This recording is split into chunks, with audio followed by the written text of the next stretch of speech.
शुरुआत में हम लोरेटा नामक लेडी से मिलते हैं जो कि अपनी कहानी बता रही होती है। लोरेटा जब हाई स्कूल में थी तो उसे अपने सब्स्टिट्यूट इंग्लिश टीचर कॉरिन से प्रेम हो गया था। लोरेटा के पेरेंट्स को ये रिश्ता पसंद नहीं था, इसीलिए सिर्फ 19 साल की उम्र में लोरेटा अपने पेरेंट्स को छोड़ दी और कॉरिन से शादी कर ली। इनके 2 बच्चे हुए जिनके नाम थे बेका और टाइलर। लेकिन 10 साल की रिलेशनशिप के बाद कॉरिन अपने परिवार को छोड़ के किसी और लड़की के साथ कैलिफोर्निया भाग गया। इस इंसिडेंट को 5 साल हो गए हैं और तब से लोरेटा ही अपने दोनों बच्चों को पाल रही है और इतने सालों में वो कभी भी अपने पेरेंट्स से नहीं मिली। नहीं लोरेटा के बच्चे अपने नाना नानी से मिले हैं। लेकिन हाल में लोरेटा के पेरेंट्स उससे इंटरनेट पे बात किए और वो अपने ग्रैंड चिल्ड्रन से मिलना चाहते हैं। अब लोरेटा तो उनसे नहीं मिलने वाली, लेकिन लोरेटा के बच्चे अपने नाना नानी से मिलने की जिद करने लगे। ऐसे में लोरेटा उन्हें ट्रेन पे बिठा देती है ताकि बेका और टाइलर अपने ग्रैंड पेरेंट्स से मिलने जा सके फॉर 1 वीक। उनके जाने से पहले लोरेटा उनसे कहती है कि 19 साल की उम्र में जब वो अपने पेरेंट्स को छोड़ी थी तो वहां कुछ तो कांड हुआ था। अब क्या कांड हुआ था वो टाइलर और बेका अपने ग्रैंड पेरेंट्स से ही पूछ ले। अपने बच्चों को छोड़ने के बाद लोरेटा अपने नए बॉयफ्रेंड के साथ क्रूज शिप पे जाएगी ऑन अ स्मॉल वेकेशन।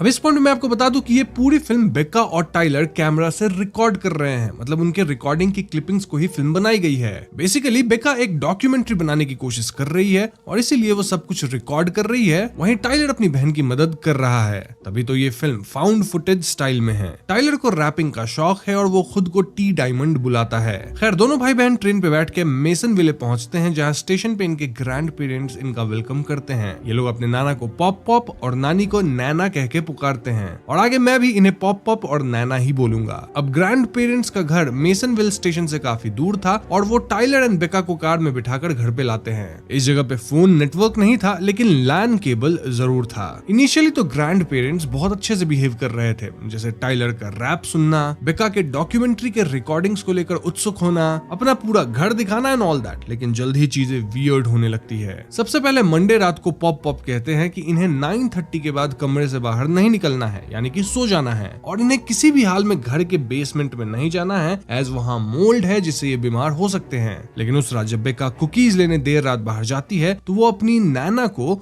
अजीब तरह से उल्टी करता हुआ पाती है। इससे बेका बहुत डर जाती है और अगली सुबह यानी ट्यूसडे मॉर्निंग वो पॉप पॉप से इसके बारे में पूछती है। पॉप पॉप का कहना था कि नैना बीमार रहती है और कल रात तो उनका स्टमक अपसेट हो गया था। अब उस दिन टाइलर नोटिस करता है कि पॉप पॉप घर के बाहर वाले शेड में जाते हैं जिसे वो लॉक करके रखते हैं। खैर दिन में ये दोनों बच्चे घर के नीचे हाइड एंड सीक खेल रहे होते हैं जब एकदम से नैना इनके पीछे वियर्ड वे में भागने लगती है। वो कहती है कि मैं भी हाइड एंड सीक खेल रही थी, लेकिन उनकी हरकत नॉर्मल तो बिल्कुल नहीं थी। इसके बाद जब पॉप पॉप और नैना वॉकिंग करने जाते हैं तो यहाँ कोई डॉक्टर सैम उन्हें खोजते हुए आता है। बेका उनसे मिलती है और डॉक्टर सैम बताते हैं कि उसके ग्रैंड पेरेंट्स पास के हॉस्पिटल में पेशेंट्स की काउंसलिंग करते हैं, लेकिन लास्ट विजिट के टाइम वो नहीं आए और इसलिए डॉक्टर सैम उन्हें अगली विजिट के लिए इनवाइट करने आए थे। अब सैम के जाने के बाद टाइलर घर के बाहर वाले शेड में चुपके से जाता है जहाँ उसे ढेर सारी यूज्ड एडल्ट डाइपर्स दिखते हैं। ग्रैंड पेरेंट्स के आने के बाद जब टाइलर नैना से इस बारे में पूछता है तो नैना कहती है कि पॉप पॉप बूढ़े हो गए हैं तो उनसे अपना बॉवेल मूवमेंट कंट्रोल नहीं होता, मतलब उनकी निकल जाती है और इसलिए वो डाइपर पहनते हैं और इस डाइपर को एक जगह जमा करते हैं और उसे जला देते हैं। अब पॉप पॉप को ये सारी बात बच्चों को बताने में शर्म आती है क्योंकि he is a strong man, लेकिन उनके साथ ऐसा हो रहा है इसीलिए वो डाइपर को शेड में रखते हैं। खैर तो इसके बाद पूरी फैमिली कार में बाहर जाते हैं जहाँ एक जगह पॉप पॉप एकदम अजीब तरह से बिहेव करते हुए एक अनजान आदमी पे हमला कर देते हैं। क्यों? क्योंकि उन्हें लग रहा था कि वो अनजान आदमी इनका पीछा कर रहा है, जबकि ऐसा बिल्कुल भी नहीं था। अब उस रात बेका और टाइलर को अपने कमरे के बाहर थोड़ी आवाज आती है और चेक करने पे वो नैना को नग्न हालत में दीवार पे स्क्रैच करते हुए पाते हैं। ये दृश्य देख टाइलर तुरंत दरवाजा बंद करता है। ना वेडनेसडे की सुबह बच्चे नोटिस करते हैं कि पॉप पॉप किसी कॉस्ट्यूम पार्टी के लिए तैयार होने लगे थे, जबकि ऐसी कोई पार्टी थी ही नहीं। वहीं नैना भी बेका को ओवन में घुस के ओवन साफ करने के लिए कहती है, आई मीन ऑब्सेसिव क्लीनिंग, और एक समय तो लग रहा था कहीं वो ओवन चला ना दे। इट वाज क्लियर कि ग्रैंड पेरेंट्स मेंटली साउंड नहीं थे और टाइलर इस बात को लेकर थोड़ा परेशान था। टाइलर और बेका अपनी मॉम को स्काइप कॉल करके सब बताते हैं और उनकी माँ कहती है कि बुढ़ापे में ये सब कॉमन है। खैर इसके बाद बेका नैना को अपनी डॉक्यूमेंट्री के लिए इंटरव्यू देने कहती है। इंटरव्यू के दौरान बेका नैना से पूछती है कि जिस दिन आपकी बेटी घर छोड़ के गई थी उस दिन कुछ कांड हुआ था क्या, और अगर हुआ था तो क्या हुआ था। ये सुन के नैना एकदम अजीब रिएक्ट करती है और बेका को इंटरव्यू रोकनी पड़ती है। अब दिन में टाइलर लिविंग रूम में हिडन कैमरा छुपाने की सोचता है ताकि वो रिकॉर्ड कर सके कि रात में घर के अंदर होता क्या है, मतलब नैना क्या सब करती हैं। लेकिन बेका उसे हिडन कैमरा डालने से रोक लेती है। अब उस रात फिर से नैना अजीब तरह से घर में घूम रही थी जो कि ये दोनों बच्चे देखते हैं। नाउ थर्सडे मॉर्निंग को बच्चे नैना को कुएं में झांकते देखते हैं, लेकिन चेक करने पे इन्हें कुएं में कुछ नहीं मिलता। इसके बाद बेका और टाइलर एक दूसरे के इंटरव्यू लेते हैं, जिसमें हम इनके बारे में कुछ बातें जान पाते हैं। टाइलर बताता है कि जब वो 8 साल का था तो वो एक रग्बी गेम के दौरान फ्रीज हो गया था, और क्योंकि वही लास्ट डिफेंस था तो उसकी टीम हार गई। उस घटना के बाद ही इनके पिता इन्हें छोड़ के चले गए थे, और टाइलर कहीं न कहीं सोचता है कि सब उसकी गलती है। ऑफ कोर्स ऐसा है नहीं, लेकिन टाइलर के मन में ये बात रहती है। वहीं बेका कभी खुद को मिरर में नहीं देखती, एज वो खुद को वैल्यू नहीं करती है। ऐसा इसलिए क्योंकि जब इनके पिता इन्हें छोड़ के गए थे तो वो बेका के लिए बस एक कार्ड छोड़े, और इससे बेका को लगने लगा कि उसके पिता उसे इंपॉर्टेंट नहीं समझते थे, और बेका अपनी ही नजरों में खुद को कम आंकने लगी थी। इसलिए वो खुद को मिरर तक में देखना नहीं चाहती। ओवरऑल इन इंटरव्यू से हम समझ पाते हैं कि भले ये दोनों बच्चे मस्त मौला हैं, छोटे हैं, कूल हैं, लेकिन रियलिटी में इनके डैड का जाना इनके दिमाग पे गहरा असर छोड़ा है। एक और इम्पोर्टेंट बात ये कि इनके घर में जो लैपटॉप थी उसके कैमरे पे नैना कुछ तो गंदगी लगा दी थी, जिससे कैमरा ब्लॉक हो गया था, और बेका इस गंदगी को निकालने की कोशिश करती रहती थी। एनीवेज उस दिन इनके घर पे स्टेसी नाम की एक लड़की आती है जो कि पाई लेके आई थी। नैना और पॉप पॉप घर पे नहीं थे, और ऐसे में स्टेसी बताती है कि वो बगल वाले अस्पताल में पेशेंट थी। इनफैक्ट बेका और टाइलर के ग्रैंड पेरेंट्स ही स्टेसी की काउंसलिंग कर रहे थे, और उन्होंने स्टेसी को काफी सपोर्ट किया है। लास्ट वीक वो लोग स्टेसी से मिलने नहीं आए, और इसीलिए स्टेसी उनकी हाल खबर लेने यहाँ आई है। जो भी हो, नैना और पॉप पॉप तो घर पे थे नहीं, और ऐसे में स्टेसी वापस चली जाती है। अब उस शाम फिर से दो अजीब चीजें होती हैं। पहली ये कि नैना दीवार पे देख के अपने आप में जोर जोर से हंसे जा रही थी। वहीं पॉप पॉप बार्न में एक गन अपनी मुंह में रखे हुए थे, और पूछे जाने पे वो कहने लगे कि वो बस गन साफ कर रहे थे। ऐसे में उस रात सोने से पहले बेका और टाइलर डिसाइड करते हैं कि फाइनली वो हिडन कैमरा लिविंग रूम में ऑन करके रख देंगे। नाउ रात में अगेन नैना पागलों की तरह घर में घूमना शुरू करती है। इनफैक्ट वो तुरंत ही कैमरा ढूंढ लेती है। देन कैमरा खुद अपनी हाथों में लेकर बच्चों के कमरे की तरफ जाती है। वहां वो एक चाकू लेके डोर ओपन करने की कोशिश करती है, देन अचानक से चली जाती है। अगली सुबह बच्चे कैमरा का फुटेज चेक करते हैं, और फुटेज में वो अपनी नैना को ये सब करते देखते हैं। ऐसे में बच्चे डिसाइड करते हैं कि इन्हें यहाँ से निकलना होगा, क्योंकि उनका यहाँ रहना सेफ तो नहीं है। लेकिन यहाँ से निकलने से पहले इन बच्चों को अपने ग्रैंड पेरेंट्स के साथ नॉर्मली ही बिहेव करना होगा। ऐसे में उस दिन बेका पॉप पॉप का इंटरव्यू लेती है, और वो अजीब बात कहने लगते हैं कि जिस फैक्ट्री में वो पहले काम करते थे वहां कुछ तो व्हाइट कलर का दौड़ता था, और उसकी आंखें बड़ी और पीली थी। उस क्रीचर को सिर्फ पॉप पॉप ही देख पाते थे, और कोई भी पॉप पॉप की बातों का यकीन नहीं करता था। इसके बाद स्टेसी वापस यहाँ आती है, और बच्चे देखते हैं कि घर के बाहर स्टेसी नैना और पॉप पॉप से बहस कर रही थी। पॉप पॉप स्टेसी को काम डाउन करते हुए घर के पीछे ले जाते हैं, और इसके बाद स्टेसी पीछे से बाहर नहीं आती, ना ही उसे हम जाते हुए देखते हैं। इस घटना के बाद बेका फिर से नैना के इंटरव्यू लेती है, और वो एक अजीब कहानी सुनाना शुरू करती हैं। वो कहती हैं कि किसी गांव में एक पॉन्ड में एलियन क्रीचर्स थे, जिनके पास इनविजिबल एंटीनास थे। ये एलियन क्रीचर्स पॉन्ड में थूकते थे, और उनके थूक में ऐसा जादू था जिससे लोग सो जाते थे। ऐसे में जब भी गांव के लोग पॉन्ड में जाते तो वो सो जाते और पॉन्ड के नीचे चले जाते। वहां एलियंस कई गांव वालों को इकट्ठा करके रखे थे, और ये गांव वाले गहरी नींद में सो रहे थे इन अ ब्यूटीफुल ड्रीम। ये एलियंस किसी सिनमॉर्फिटेलिया नामक जगह से थे, और जो भी लोग पानी के अंदर थे वो खत्म नहीं हुए थे, बस सो रहे थे। ऑफ कोर्स इस कहानी का कोई सेंस नहीं बनता, और ऐसे में बेका वापस नैना से उस दिन के बारे में पूछती है जिस दिन उनकी बेटी घर से भागी थी। उस दिन क्या कांड हुआ था। ये सुनते नैना फिर से अजीब एक्ट करने लगती है, और बेका बात को घुमा देती है। इस पॉइंट तक बेका और टाइलर समझ चुके थे कि उनके ग्रैंड पेरेंट्स मेंटली स्टेबल नहीं हैं, और ऐसे में वो अपनी मॉम को स्काइप करके कॉल करते हैं, उन्हें फौरन यहाँ आने को कहते हैं। बातों बातों में ये लोग क्लीन्ड लैपटॉप कैमरा की मदद से अपनी मॉम को उनके पेरेंट्स दिखाते हैं, और यहाँ इनकी मॉम कहती है कि वो दोनों मेरे पेरेंट्स हैं ही नहीं। जी हाँ दोस्तों, बेका और टाइलर अपने ग्रैंड पेरेंट्स के साथ नहीं, रादर दो रैंडम लोगों के साथ रह रहे थे। और ऐसे में इनकी माँ लॉरेटा फौरन पुलिस को कॉल करती है। पुलिस को कॉल नहीं लगता, और इसलिए लॉरेटा तुरंत यहाँ आने का डिसाइड करती है, ऑल्दो ये जगह काफी दूर थी, यानी आने में वक्त लगेगा। अब बेका और टाइलर का इनिशियल प्लान तो यही था कि ये लोग यहाँ सैटरडे तक रुकने वाले थे, और आज ऑलरेडी फ्राइडे हो चुका था, यानी अगर ये लोग just one more night survive कर जाते हैं तो इनकी मम्मी एनी हाउ आ जाएगी और ये लोग बच जाएंगे ना। उस रात नैना और पापा बच्चों के साथ बोर्ड गेम खेलने लगते हैं, और दोनों एकदम पागलों की तरह बिहेव कर रहे थे। बेका कैमरा चार्ज करने के बहाने बेसमेंट में पहली बार जाती है, जहां उसे अपने असली ग्रैंड पेरेंट्स की फोटोज, उनके कपड़े और उनकी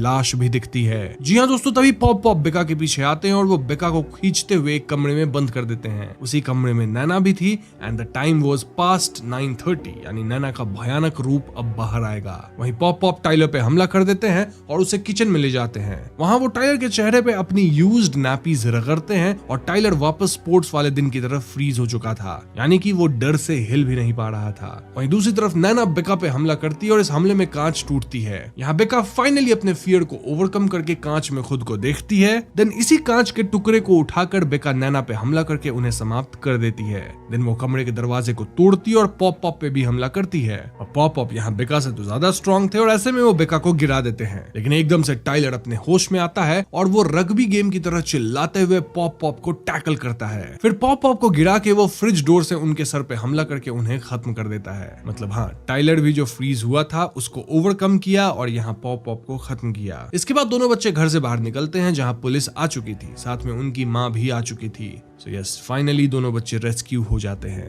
नाउ नेक्स्ट सीन थोड़े समय बाद की थी जहां हम लोरेटा के इंटरव्यू की क्लिप को देखते हैं। वो बता रही होती है कि जब 19 साल की उम्र में वो घर से भागी थी तब वो डोर पे अपनी मम्मी को हिट कर दी थी। इसके कारण लोरेटा के पापा उसे हिट किए थे और बेसिकली यही कांड हुआ था। फिल्म के एंड में हम बेका और टाइलर के बचपन की क्लिप्स देखते हैं विद देयर फादर और क्रेडिट सीन में टाइलर रैप करता है जहां वो रैप के माध्यम से उस पूरे इंसिडेंट को रिकॉल करता है जो कि उसके साथ उसके ग्रैंड पेरेंट्स वाले घर पे हुआ। हम ट्रिशिया नाम की एक प्रेग्नेंट औरत को देखते हैं जो कि पिछले 7 साल से अपने मिसिंग पति डैनियल को ढूंढ रही थी और इसीलिए वो शहर में जगह जगह पे मिसिंग पोस्टर्स डालती थी। हाल ही में ट्रिशिया ने कोर्ट में डैनियल के नाम पे एक डेड इन एब्सेंटिया फाइल करी थी जो कि उन लोगों के नाम पे फाइल की जाती है जो कि काफ़ी लंबे समय से मिसिंग होते हैं और डेड इन एब्सेंटिया के द्वारा उन्हें मृत घोषित कर दिया जाता है क्योंकि उनके एग्जिस्टेंस का कोई एविडेंस नहीं होता। खैर, अगले सीन में हम ट्रिशिया की छोटी बहन कैली से मिलते हैं जो कि ट्रिशिया के साथ रहने आई थी और ऐसा इसीलिए क्योंकि कैली ड्रग एडिक्ट हुआ करती थी और फिलहाल वो क्लीन होकर नॉर्मल लाइफ जीना चाहती थी। कैली ट्रिशिया के होने वाले बच्चे के लिए कुछ प्रेजेंट्स भी लेकर आई थी जिनमें एक टेडी बियर एंड एक बुक शामिल थी titled the 3 Billy goat gruff. शाम को वो लोग बैठकर कुछ बातें करते हैं जहां हमें पता चलता है कि ट्रिशिया को अब ऐसा लगने लगा था कि डैनियल उसे छोड़कर कहीं भाग गया है और इसीलिए वो अब उसके खिलाफ डेड इन एब्सेंटिया फाइल कर रही है। ऐसा करने से ट्रिशिया को डैनियल के इंश्योरेंस के पैसे मिल जाएंगे जिससे वो अपने कर्जे चुकाकर कहीं नई जगह शिफ्ट हो जाएगी। कमिंग बैक टू स्टोरी, रात के वक्त हम ट्रिशिया को अपने रूम में मेडिटेट करते हुए देखते हैं और वहीं दूसरी तरफ कैली अपने बेड के नीचे कुछ ड्रग्स छिपा रही थी विच इंडिकेट्स कि वो अभी तक ड्रग एडिक्शन से पूरी तरह बाहर नहीं आई थी।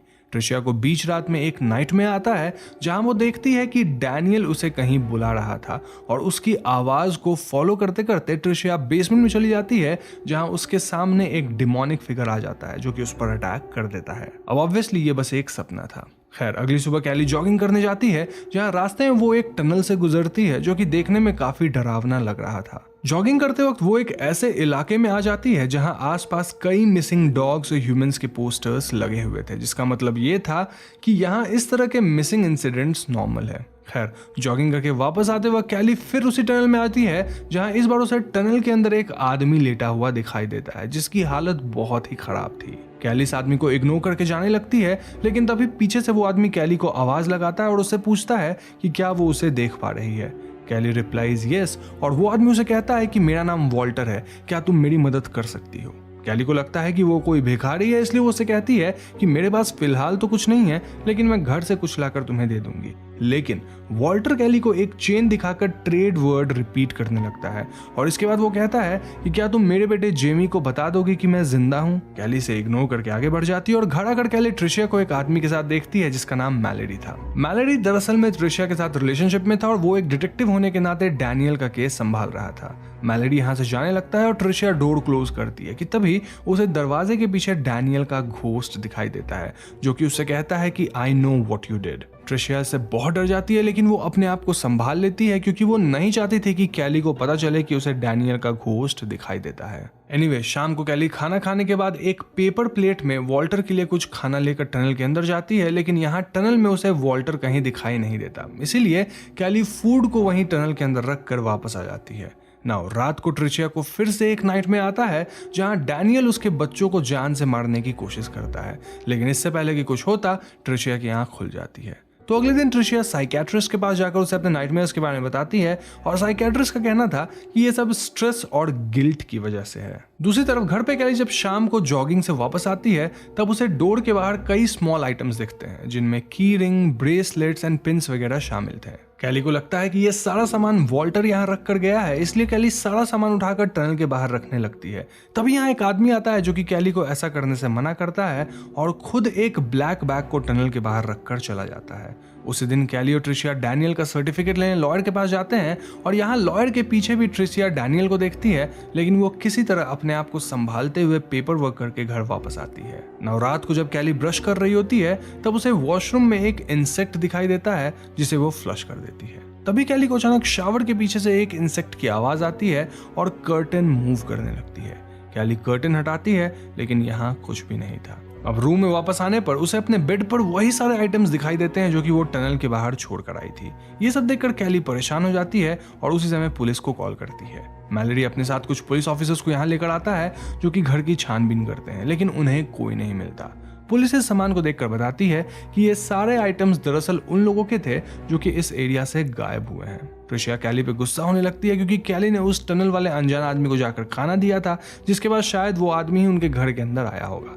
ये सब सुनकर मैलडी भी भड़क जाता है क्योंकि उसने कई बार ट्रिशिया को अपने घर चलने के लिए कहा था, लेकिन ट्रिशिया उसकी बात मानती ही नहीं थी। मोरोवर इस सीन को देखकर हम ये भी सोचने लग जाते हैं कि ट्रिशिया के पेट में पल रहा बच्चा कहीं मैलरी का ही तो नहीं है। खैर, अगले दिन ट्रिशिया कहीं काम से बाहर जाती है और उसके जाने के बाद कैली ड्रग्स लेती है। कुछ देर बाद ट्रिशिया वापस आकर कैली को डैनियल के डेथ इन एब्सेंटिया का सर्टिफिकेट दिखाती है। अब ऑब्वियसली ट्रिशिया को सर्टिफिकेट तो मिल गई थी, लेकिन कहीं ना कहीं वो आज भी डैनियल को मिस कर रही थी। नाउ अगली सुबह कैली जॉगिंग के लिए जाती है और वो एक अच्छा अपार्टमेंट देखती है जो कि रेंट के लिए अवेलेबल था। ऐसे में वो और ट्रिशिया इस नए अपार्टमेंट में शिफ्ट हो जाते हैं, जिसके बाद ट्रिशिया मैलडी के साथ डेट पे भी जाने का डिसाइड करती है। डेट नाइट पे कैली ट्रिशिया को तैयार कर रही थी जब ट्रिशिया को यहाँ भी डैनियल का घोस्ट दिखाई दे जाता है। ट्रिशिया इसे इग्नोर करके मैलडी के साथ बाहर जाती है, लेकिन ट्रिशिया को फिर से डैनियल दिखाई देने लगता है। लेकिन इस बार वो अकेली नहीं थी जिसे डैनियल दिखाई दे रहा था, बल्कि मैलडी को भी डैनियल अपने सामने दिखाई दे रहा था।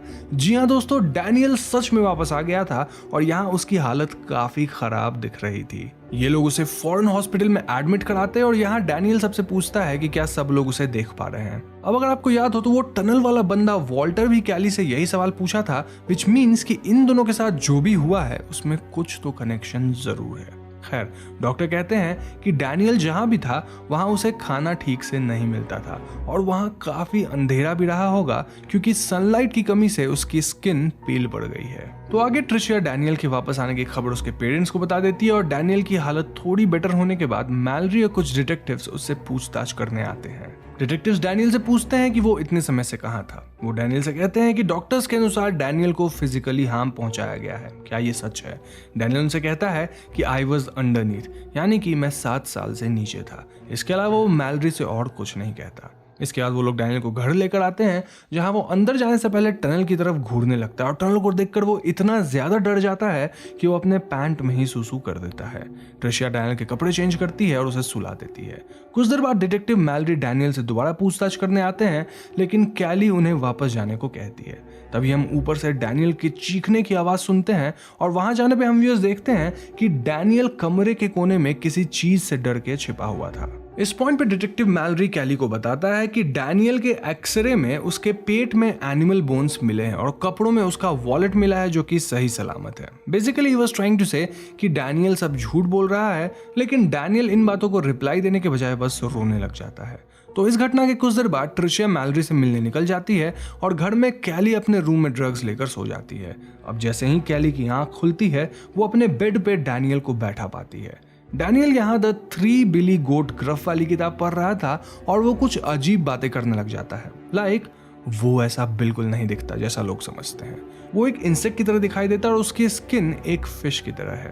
पहले तो तुमने उसके साथ वो ट्रेड कर लिया जो तुम्हें नहीं करना चाहिए था। अब ऑब्वियसली कैली ये बातें समझ नहीं पाती, इसलिए वो डैनियल को अपने कमरे में जाने के लिए कहती है, लेकिन डैनियल कहता है कि वो उसके कमरे की दीवारों में मौजूद है, इसलिए वो वापस अपने कमरे में नहीं जाएगा। तभी कैली को रूम के बाहर से एक इंसेक्ट की आवाज आती है और वो उसका पीछा करते हुए वॉशरूम में जाती है। यहाँ वो एक बड़े से क्रीचर को देखती है और बेहोश हो जाती है। नाउ सीन शिफ्ट होकर मैलरी और ट्रिशिया पे आता है, जहां दोनों अपने बच्चे के बारे में बात कर रहे थे। मैलरी पूछता है कि जब ये बच्चा इस दुनिया में आ जाएगा तब वो किसके साथ रहेगा। ट्रिशिया को खुद समझ नहीं आ रहा था कि वो मैलरी से क्या कहे, क्या वो उसके साथ रहेगी या फिर डैनियल के साथ रहेगी। ट्रिशिया बस यहाँ से जाना चाहती थी, लेकिन इन दोनों के बीच किस हो जाता है और इसी दौरान ट्रिशिया अपने घर का दरवाजा खुला देखती है। यहाँ हम कैली को देखते हैं जो कि टनल से भागते हुए ट्रिशिया के पास आती है और उसे बताती है कि डैनियल को वो टनल का क्रीचर अपने साथ ले गया। जी हाँ दोस्तों, मैलरी घर के अंदर जाता है और उसे वहां कुछ भी नहीं मिलता और वो कैली से अगर पूछता है कि आखिर क्या हुआ। इस पे कैली बताती है कि जब वॉशरूम में उसकी आंख खुली तब एक बड़ा सा ब्लैक क्रीचर आया जो कि डैनियल को अपने साथ टनल के अंदर ले गया। अब ऑब्वियसली मैलरी को कैली की ये सारी बातें सुनकर लगता है कि वो झूठ बोल रही है, क्योंकि वो जान गया था कि कैली ड्रग्स वगैरह लिया करती थी। कैली ट्रिशिया को समझाने की कोशिश करती है कि वो सच बोल रही है, लेकिन ट्रिशिया भी उस पर गुस्सा होती है क्योंकि वो भी समझ गई थी कि कैली ड्रग्स ले रही थी। वो कहती है कि ड्रग्स ने तुम्हारा दिमाग खराब कर दिया है। अब इस पॉइंट पे एक बात तो क्लियर थी कि डैनियल सचमुच में वापस गायब हो गया था, तो ऐसे में ट्रिशिया को लगने लगता है कि मे बी डैनियल ने उससे और डिटेक्टिव को किस करते हुए देख लिया होगा, इसलिए वो दोबारा उसे छोड़कर भाग गया। लेकिन कैली को अब सब कुछ समझ आ रहा था और उसे अपने आप पे पूरा भरोसा था कि उसने सचमुच एक क्रीचर को देखा है, इसीलिए वो सभी मिसिंग लोगों के बारे में खोजबीन करना शुरू कर देती है।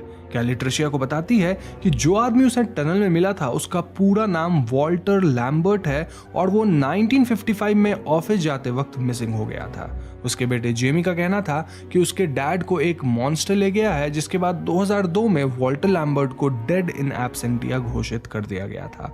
और इसी की तरह यहाँ बहुत सारे केसेस हैं जहाँ किसी मॉन्स्टर और उस टनल का जिक्र हुआ है। कैली ट्रिशिया को बताती है कि हर कल्चर में ऐसे डीमंस और मॉन्स्टर्स का जिक्र है जो कि ह्यूमंस को अपने डिमेंशन में या फिर अपनी दुनिया में ले जाते हैं। अब ऑब्वियसली ट्रिशिया को इन सब बातों पे यकीन नहीं हो रहा था और वो उसकी बातों को इग्नोर कर देती है। तभी यहाँ डैनियल के पेरेंट्स आ जाते हैं और ट्रिशिया उन्हें बताती है कि डैनियल फिर से गायब हो गया है। वो दोनों इस बात को सुनकर बहुत रोते हैं एंड देन यहाँ से चले जाते हैं। कुछ देर बाद एक ऑफिसर ट्रिशिया के यहाँ आता है और उसे बताता है कि टनल के पास उन्हें एक बॉडी मिली है और वो चाहता है कि वो दोनों आकर उसे आइडेंटिफाई करें। यहाँ आकर उन्हें पता चलता है कि यह बॉडी किसी और की नहीं बल्कि वॉल्टर लैम्बर्ट की थी और इसी जगह कैली उस आदमी को भी देखती है जिसने उस दिन टनल के बाहर वो ब्लैक बैग रखा था। वो वॉल्टर की लाश को देखकर रो रहा था और आज भी अपने साथ एक ब्लैक बैग लेकर आया था। इस बैग के अंदर एक छोटा सा पपी था और कैली समझ जाती है कि जरूर ये आदमी ही उन डॉग्स को किडनैप कर रहा था जो कि यहाँ से मिसिंग हो रहे थे। वो पुलिस के सामने ये बात बता देती है, जिसके बाद पुलिस उस आदमी को ले जाती है। अब ये आदमी बताता है कि उसका नाम जेमी है और वो उसके डैड की लाश थी। वो रोने लगता है और कहता है कि मैं बस अपने डैड की बॉडी को बरी करना चाहता हूँ। इसके अलावा जेमी उनसे कुछ भी नहीं कहता। नाउ रात को कैली और ट्रिशिया जब सोने जा रहे होते हैं तब वो क्रीचर फिर से उनके घर में आता है और ट्रिशिया को उठाकर अपने साथ ले जाता है, जिसके बाद कैली पुलिस स्टेशन जाती है और पुलिस को सब कुछ बता देती है। मैलरी को ये सब सुनकर बहुत दुख होता है, लेकिन उसे कैली की बातों पर जरा भी भरोसा नहीं था।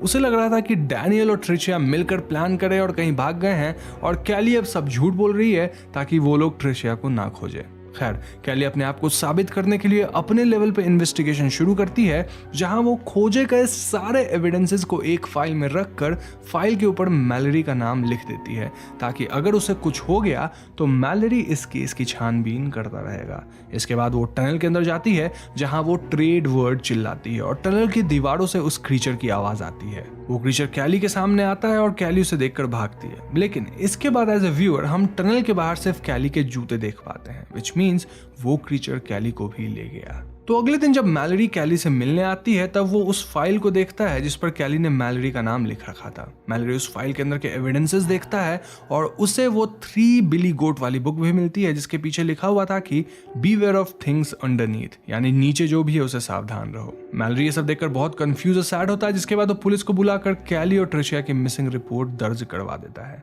नेक्स्ट सीन में हम मैलरी को एक दूसरे डिटेक्टिव के साथ देखते हैं, जहां वो दूसरे डिटेक्टिव से कहता है कि उसे लगता है कि डैनियल जरूर ट्रिशिया के साथ भाग गया है और कैली को जरूर वॉल्टर लैम्बर्ट के बेटे ने मार दिया होगा, क्योंकि वो थोड़ा अजीब है, सीरियल किलर टाइप का है। लेकिन दूसरा डिटेक्टिव मैलरी से कहता है कि अगर ट्रिशिया को भागना होता तो वो अपना सारा सामान इस तरह छोड़कर नहीं जाती। नाउ इसके बाद कहानी कुछ महीने आगे बढ़ जाती है, जहां एक दिन मैलरी उस टनल के पास से गुजर रहा था, तब उसे टनल के पास कैली खड़ी हुई दिखाई देती है। मैलरी टनल के और करीब जाता है, लेकिन यहाँ कोई नहीं था। अब हमें कैली की साइड से सीन दिखाया जाता है, जहाँ कैली जो कि टनल के अंदर ही मौजूद थी, उसे मैलरी तो दिख जाता है, लेकिन मैलरी को कैली दिखाई नहीं दे रही थी। इसके बाद एक क्रीचर कैली के कंधे पर हाथ रखता है।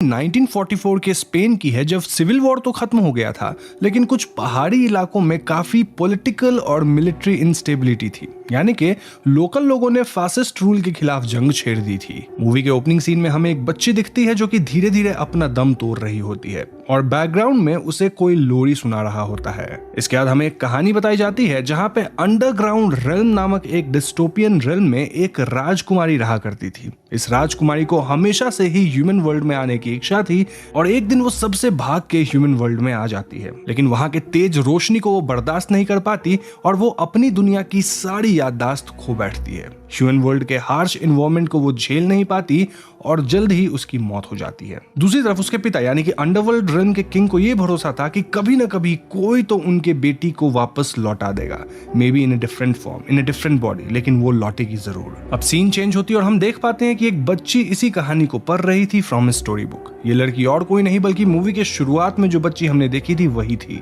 उसका नाम ओफेलिया था और वो अपने प्रेग्नेंट मदर कार्मेन के साथ ट्रैवल कर रही है। रास्ते में उसकी माँ की तबीयत बिगड़ जाती है और वो गाड़ी को रुकवा देती है। ओफेलिया गाड़ी से उतर के वहीं जंगलों में आसपास घूमती है और रास्ते पे उसे एक म्यूरल का टूटा हुआ पार्ट मिलता है। थोड़ी ही दूर पे उसे वो मूर्ति भी दिख जाती है और वो उस टूटे हुए हिस्से को जोड़ देती है और उस मूर्ति के मुंह से एक ग्रास हॉपर जैसा इंसेक्ट निकलता है। ओफेलिया को वो एक फेरी लगता है। यहाँ से वो अपनी माँ के साथ मिल तक जाती है, जहाँ पे उसके स्टेप फादर कैप्टन विडाल रहते हैं। अब यहाँ पे इन दोनों माँ बेटी के कॉन्वर्सेशन से हमें पता चलता है कि ओफेलिया के बायोलॉजिकल फादर एक टेलर थे, जिनके मौत के बाद कार्मेन कैप्टन विडाल से शादी की, सिंस उनका उस पे बहुत एहसान था। लेकिन इस बात से ओफेलिया बिल्कुल भी खुश नहीं थी और वो कैप्टन को अपना पिता नहीं मानती थी। जल्द ही वो लोग मिल पहुंच जाते हैं, जहां पहले इंट्रोडक्शन से ही हमें पता चल जाता है कि कैप्टन विडाल एक लाइकेबल कैरेक्टर नहीं है, इन शॉर्ट अच्छे इंसान नहीं है। वो पहले तो उनके आने में जो देर हो गई थी उसको लेके ही गिड़गिड़ाते हैं, लेकिन नाराजगी छुपाते हुए वो उन दोनों का स्वागत करते हैं। पहले तो कार्मेन के आते ही वो सबसे पहले अपने बच्चे की चिंता करते हैं और कार्मेन को जबरदस्ती व्हील चेयर में बिठाने को इमोशनली फोर्स करते हैं। ओफेलिया भी हैंडशेक करने के लिए अपना लेफ्ट हैंड तो आगे करती है एंड कैप्टन को गुस्सा आ जाता है। यहाँ से एक बात तो हम व्यूअर्स को क्लियर हो जाती है कि कैप्टन काफी मैनिपुलेटिव और डोमिनेटिंग टाइप का इंसान है। अब इसी सीन में हम फिल्म के दो इंपॉर्टेंट कैरेक्टर से भी मिलते हैं। पहली है मर्सिडीज, कैप्टन की हाउस हेल्प, और दूसरे हैं डॉक्टर फेरेरो, कैप्टन के पर्सनल डॉक्टर। जब सब बैगेजेस और कार्मेन को लेके बिजी होते हैं, तब ओफेलिया को फिर से वही जंगल वाला इंसेक्ट दिख जाता है, जिसका पीछा करते हुए वो एक लैब्रिंथ यानी कि एक भूल भुलैया तक पहुंच जाती है। मर्सिडीज उसको बताती है कि ये लैब्रिंथ काफी पुराना है और यहाँ पे उसे अकेले नहीं आना चाहिए क्योंकि वो खो सकती है। बातों बातों में हम मर्सिडीज और ओफेलिया को धीरे धीरे बॉन्ड करते हुए देखते हैं। Coming back to story, well रात को कैप्टन जब अपने सोल्जर्स के साथ गुरिल्लास के खिलाफ स्ट्रैटेजी डिस्कस कर रहे होते हैं, तब मर्सिडीज भी उनके कॉन्वर्सेशन को सुन लेती है, मतलब ओवरहियर करती है। वहीं दूसरी तरफ डॉक्टर फेरेरियो कार्मेन को सोने की दवा देते हैं। अब यहाँ पे जब डॉक्टर फेरेरियो निकल रहे होते हैं, तब मर्सिडीज उन्हें रिक्वेस्ट करती है कि वो आके एक बार घाव चेक कर ले, क्योंकि किसी की हालत खराब थी। अब एट दिस पॉइंट हम नहीं समझ पाते कि यहाँ किसके घाव की बात हो रही है, लेकिन कहानी में आगे सब क्लैरिफाई कर दिया जाता है। खैर, डॉक्टर मर्सिडीज को एक रैप्ड पैकेट पकड़ा के वहां से निकल जाते हैं। यहाँ ओफेलिया उनकी बातें सुन लेती है, लेकिन वो किसी को कुछ बताती नहीं। रात को सोते वक्त कार्मेन ओफेलिया को अपने होने वाले सिबलिंग को एक कहानी सुनाने को कहती है। ओफेलिया के टेल में एक पहाड़ पे एक नीला गुलाब था, जिसको जो भी पिक कर लेता वो इमॉर्टल हो जाता, लेकिन उस गुलाब पे जहरीले कांटे थे और इसीलिए कोई हिम्मत नहीं करता था। ऐसे ही वो गुलाब एक दिन मुरझा जाता है, एज कोई भी उस तक पहुंच ही नहीं पाया। पैरेलली हम कैप्टन विडाल को देखते हैं, जो अपने रूम में बैठे एक पॉकेट वॉच की मरम्मत कर रहे होते हैं। यहाँ पे डॉक्टर फेरेरियो और विडाल के कॉन्वर्सेशन में हमें पता चलता है कि कार्मेन को उस हालत में ट्रैवल नहीं करना चाहिए था, लेकिन कैप्टन के जबरदस्ती और जिद के कारण वो मिल तक आती है और उनकी तबीयत और भी बिगड़ गई है इसी ट्रैवल की वजह से। नॉट ओनली दैट, लेकिन विडाल बार बार उसके अनबॉर्न चाइल्ड को सन कह के रेफर करता है, जबकि हमें पता नहीं कि वो सन होगी या डॉटर। जब डॉक्टर फेरेरियो इस बारे में विडाल को कन्फ्रंट करता है तो वो कहते हैं कि उनका पूरा भरोसा है कि उनका बच्चा एक बेटा ही होगा। एनीवेज, आगे पेट्रोलिंग के टाइम एक सार्जेंट को 2 लोग मिलते हैं और वो सस्पेक्ट करते हैं कि वो लोग भी उन्हीं रेबल ग्रुप्स के पार्ट थे। इन दिस सीन विडाल की अग्रेसिव, सैडिस्ट और इंपल्सिव नेचर हमें देखने को मिलती है, जब वो बिना कुछ प्रूफ मिले ही बहुत ही घिनौने और बेरहम तरीके से इन दोनों लोगों को मार देता है, ओनली टू रियलाइज कि वो लोग इनोसेंट फार्मर्स थे जो रैबिट्स को हंट कर रहे थे। ये बात जानने के बाद भी उनमें कोई पश्चाताप नहीं दिखता। दूसरी तरफ ओफेलिया को रात में वो जंगल वाला इंसेक्ट फिर से मिलने आता है। ओफेलिया उसे अपनी बुक से एक फेरी का पिक्चर दिखाती है और वो इंसेक्ट मैजिकली अपना शेप शिफ्ट करके एक छोटे से फेरी में तब्दील हो जाता है। वो इसका पीछा करते हुए उसी लैब्रिंथ के बीचों बीच एक वेल तक पहुंच जाती है। वो इस वेल के सीढ़ियों से नीचे एक ऑल्टर में आती है और यहाँ उसकी मुलाकात सैटर से होती है। अब जिन्हें नहीं पता उन्हें बता दूं कि ग्रीक और रोमन मैथोलॉजी में सैटर बेसिकली एक हाफ ह्यूमन हाफ गोट की तरह दिखता है। यहाँ उसे फॉन कहा गया है। फॉन उसे योर हाइनेस कह के पुकारता है और यहाँ पे एक बड़ा रेवलेशन होता है कि ओफेलिया असल में प्रिंसेस मोआना थी, अंडरवर्ल्ड के किंग की बेटी। जी हाँ दोस्तों, मूवी की शुरुआत में जिस राजकुमारी की बात हो रही थी वो और कोई नहीं बल्कि ओफेलिया खुद थी। ये बात पहले तो ओफेलिया विश्वास नहीं करती, लेकिन फॉन बताता है कि वो असल में मून से बॉर्न हुई थी और उसके लेफ्ट शोल्डर पे एक मून का मार्क भी होगा to prove the same. Princess Moana के पिता जो कि अंडरवर्ल्ड के राजा हैं, वो फॉन को पूरे दुनिया में पोर्टल्स बनाने की जिम्मेदारी दिए हैं ताकि मोआना किसी भी पोर्टल का इस्तेमाल करके जब भी जन्म लेगी तो वो अंडरवर्ल्ड वापस आ पाती। इस लैब्रिंथ के अंदर ही आखिरी पोर्टल है। टू प्रूव हरसेल्फ ओफेलिया को 3 टास्क करने पड़ेंगे before the full moon. Faun उसे एक बुक ऑफ क्रॉसरोड्स देता है टू गाइड हर और एक पोटली पकड़ाकर अंधेरे में गायब हो जाता है। फॉन उसे बता देता है कि बुक में लिखाई तभी विजिबल होगी जब ओफेलिया अकेले में उसे रीड करेगी। तो अगले दिन सुबह ओफेलिया बाथरूम में नहाते वक्त चुपके से वो किताब पढ़ती है एंड मैजिकली खाली पन्नों में एक मैप अपीयर होता है। आईने में भी वो देख पाती है कि उसके कंधे पे एक्चुअली एक मून मार्क था, प्रूविंग कि ओफेलिया ही प्रिंसेस मोआना थी। अब यहाँ से कहानी आगे बढ़ जाती है, जहाँ रात में डिनर के अरेंजमेंट्स मर्सिडीज कर रही थी, जहाँ वो काफी बिजी भी थी। इस दौरान हम देखते हैं कि वो एक छोटा सा नाइफ अपनी ड्रेस के फोल्ड्स में छुपा लेती है। अपने पिछले रात के एक्सपीरियंस ओफेलिया मर्सिडीज से शेयर करती है और मर्सिडीज उसे फोन से दूर रहने के लिए कहती है। इसी वक्त विडाल आके मर्सिडीज को बुलाते हैं। एक्चुअली विडाल ने एक बहुत ही गंदी चाल चली थी to fight against the gorillas. उन्होंने सारा खाना अपने स्टोर हाउस में होर्ड करवा दिया था विद द इंटेंशन कि बाकी सारे सिविलियंस उन पे डिपेंडेंट हो जाएं for their basic needs like food. उन्होंने मर्सिडीज से स्टोर रूम की चाबी भी ले ली थी और इसके तुरंत बाद उन्हें पहाड़ों में धुआं दिखता है, यानी कि विलेजर्स वहीं आसपास थे। विडाल अपने ट्रूप को लेकर पहाड़ों में चले जाते हैं और वहां उन्हें एंटीबायोटिक्स के वायल मिलते हैं जो गोरिल्लास से छूट गया था। एनीवेज, दूसरी तरफ ओफेलिया अपने पहले टास्क को कंप्लीट करने पहाड़ों में उस मैप को फॉलो करते हुए एक ट्री तक पहुंचती है। उसके पहले टास्क के तहत उस पेड़ के जड़ों में एक टोड था जिसको उस फॉन का दिया हुआ 3 पत्थर खिला के उसके पेट से एक गोल्डन की लेके आना था। ओफेलिया कीचड़ और कीड़ों के दलदल में रेंगते हुए उस टोड तक पहुंचती है और काफी आसानी से ये टास्क पूरा भी कर लेती है। रात में डिनर के दौरान कैप्टन अपने राशन के प्लान को बाकी ऑफिसर्स के साथ शेयर करते हैं एंड यहाँ हम डॉक्टर फेरेरियो और मर्सिडीज को थोड़ा चिंतित देखते हैं। मर्सिडीज एक लैंप लेके जंगलों में लकड़ियां लेने के बहाने निकल जाती है, लेकिन वो जंगल में पहुंचते ही किसी को सिग्नल्स भेजती है और तभी ओफेलिया उसके सामने आके खड़ी होती है। दोनों एक साथ मिल लौटते हैं। अब रात को फिर से ओफेलिया लैब्रिंथ के पोर्टल में फॉन से मिलने जाती है। यहाँ पे ओफेलिया को एक म्यूरल दिखता है जिसमें एक फॉन, एक लड़की जिसको फॉन ओफेलिया बताता है और एक बच्चा था। जब ओफेलिया उसे पूछती है कि वो बच्चा कौन था तो फॉन उसे मानो इग्नोर करके उसे गोल्डन की मांगता है और उसके सेकंड टास्क के लिए फॉन उसे एक चॉक देते हैं। तो अगले दिन सुबह ओफेलिया फिर से बाथरूम में जब वो किताब पढ़ रही थी तो पूरे बुक में रेड कलर अपीयर होता है एंड सून ओफेलिया रियलाइजेस कि वो खून था। जैसे ही वो बाहर आती है, कार्मेन को हेवी ब्लीडिंग हो रहा था and as predicted by the book पूरे रूम में खून था। डॉक्टर फेरेरियो के कहने पे ओफेलिया को कुछ दिन दूसरे रूम में भेज दिया जाता है ताकि कार्मेन को सफिशिएंट रेस्ट मिल सके। रात को ओफेलिया को डर लगता है एंड मर्सिडीज उसको सहारा देती है। यहाँ ओफेलिया कहती है कि उसे पता है कि मर्सिडीज रेबल्स की मदद कर रही थी, लेकिन ये बात उसने किसी को नहीं कहा क्योंकि वो मर्सिडीज की फिक्र करती है, व्हिच मर्सिडीज रेसिप्रोकेट्स। मर्सिडीज रात के अंधेरे में किचन से एक सीक्रेट जगह से कुछ आइटम्स निकाल लेती है और तभी पीछे से वहां कोई आ जाता है। ये और कोई नहीं बल्कि डॉक्टर फेरेरियो थे। यहाँ पे हम रियलाइज करते हैं कि डॉक्टर भी मर्सिडीज के साथ मिले हुए थे और ये दोनों मिलकर जो यहाँ विडाल का फासिस्ट रूल चल रहा था उसके खिलाफ लड़ रहे थे। हाइडआउट में हम देख पाते हैं कि मर्सिडीज सबके लिए थोड़ा खाना और रिसोर्सेज लाई थी और डॉक्टर फेरिडो एक आदमी के घाव को चेक करता है। एट दिस पॉइंट हम समझ पाते हैं कि ये वो आदमी है जिसके बारे में मर्सिडीज और फेरिडो पहले बात कर रहे थे। मैंने बताया था ना, किसी का घाव है, चेक करना है इत्यादि।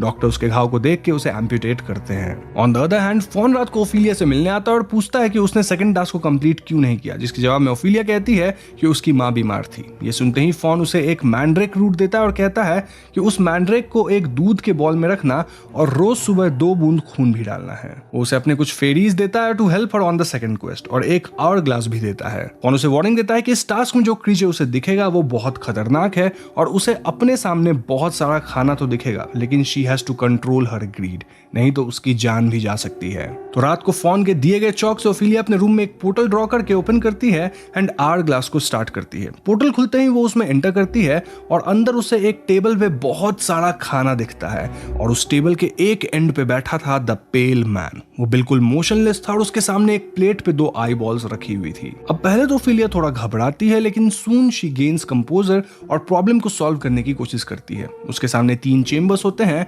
और फॉन के फेरीज की मदद से वो एक चेंबर चूज करती है। गोल्डन की को यूज करके वो चेंबर ओपन करती है और अंदर उसे एक गोल्डन डैगर मिलता है। इसी के साथ वो टास्क तो सक्सेसफुली कंप्लीट कर लेती है, लेकिन टेबल पे रखे खाने को देख के she fails to control her greed. वो फेरीज और फॉन के मना करने के बावजूद ग्रेप्स को प्लक करके खा लेती है और इससे पेल मैन जाग जाता है। नाउ एज एक्सपेक्टेड वो पेल मैन ओफिलिया का पीछा करने लगता है एंड जैसे ही ओफिलिया पोर्टल डोर तक पहुंचती है, आवर ग्लास में रेत खत्म हो जाती है, जिससे कि डोर बंद हो जाता है। ऐसे में जल्दबाजी में ओफिलिया रूफ पे एक पोर्टल ड्रॉ करती है और वो वहां से निकलती है। अनफॉर्चुनेटली इस दौरान 2 फेरीज ओफिलिया को बचाने की कोशिश में पेल मैन का शिकार बन जाती है, यानी कि पेल मैन उन्हें खा जाता है। तो अगली सुबह मर्सिडीज, डॉक्टर फेरिडो और पेड्रो अपने लोगों के साथ हाइडआउट से निकलते हैं और मर्सिडीज कैप्टन की स्टोर हाउस की चाबी पेड्रो को देती है। ओफिलिया फॉन के इंस्ट्रक्शंस को फॉलो करते हुए अपनी मॉम के बेड के नीचे वो मैंड्रेक रूट रख देती है और वहीं दूसरी तरफ पैरेलल में पहाड़ों में गोलीबारी चालू हो जाती है एंड शॉर्टली आफ्टर दिस चारों तरफ अफरा तफरी मच जाती है। अब असल में ये एक डिस्ट्रैक्शन था जो पेड्रो और उसके ग्रुप ने क्रिएट किया था टू डिस्ट्रैक्ट विडाल।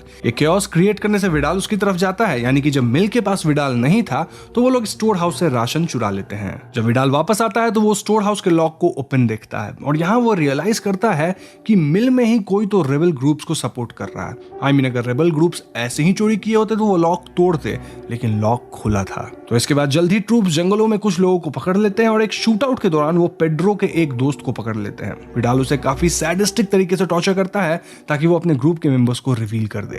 दूसरी तरफ रात तक कार्मेन की तबीयत में सुधार आने लगती है due to mandrake root and faun फिर से एक बार रात को ओफिलिया से मिलने आता है और तभी उसे पता चलता है कि ओफिलिया ने रूल्स तोड़ दिए थे और उसका दिया हुआ वार्निंग नहीं माना, जिसकी वजह से 2 फेरीज मारी गई। फॉन गुस्से से ओफिलिया को बोलता है कि वो अभी मॉर्टल ही रह जाएगी और उसके गलती की सजा उसे भुगतनी पड़ेगी। खैर सुबह सुबह विडाल डॉक्टर फेरियो को बुलाते हैं और पकड़े हुए आदमी की ट्रीटमेंट करने बोलते हैं, लेकिन इस आदमी की हालत इतनी खराब थी कि वो डॉक्टर को उसे मार देने की भीख मांगता है। डॉक्टर से उसका ये बुरा हाल नहीं देखा जाता एंड वो उसे यूथेनाइज कर देते हैं, यानी कि एक ऐसा मेडिसिन जिससे पेनलेस मौत मिलती है। इसी वक्त विडाल को डॉक्टर के बैग में वो एंटीबायोटिक मिलता है जो पहले जंगल में वो रेबल ग्रुप छोड़ गए थे।